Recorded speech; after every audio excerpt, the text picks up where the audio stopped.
Des faits réels, des drames oubliés. C'est presque une histoire. En 1886, au sommet d'une colline des Ozarks dans l'Arkansas, s'élève un palais de pierre, l'Hôtel Crescent. Un refuge pour l'élite, un symbole de luxe absolu. Mais le prestige ne dure pas. Dans les années 30, la Grande Dépression vide les salles de bal. L'hôtel s'endort, sombre et silencieux, jusqu'à l'arrivée d'un homme qui va transformer ce joyau en une façade pour une cruelle machination. Il s'appelle Norman Baker. Il n'est pas médecin. C'est un charlatan, un inventeur raté, un homme qui a fait fortune en vendant de l'espoir aux mourants.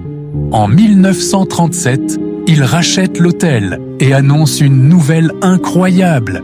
Il a trouvé le remède contre le cancer. Il l'appelle la clinique Baker.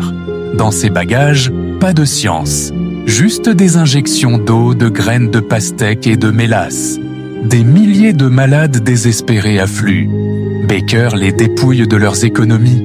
Les patients, eux, ne font que s'affaiblir. Les décès s'accumulent dans les sous-sols, sous la façade du luxe, la morgue sert à dissimuler les corps. Le silence s'installe, lourd et pesant. La justice finit par rattraper Norman Baker en 1940. Mais pas pour la mort de ses patients. Il est condamné uniquement pour fraude, car il utilisait la poste pour envoyer ses publicités mensongères.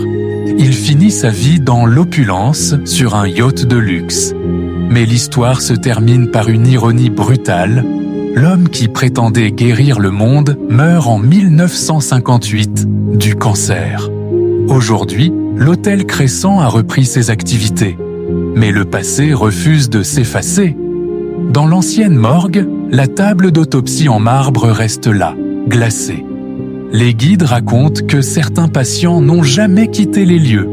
On entendrait des cris étouffés et le bruit de brancards roulant dans les couloirs à 3 heures du matin. Le mal n'est-il qu'un souvenir ou une empreinte gravée à jamais dans la pierre? C'était presque une histoire.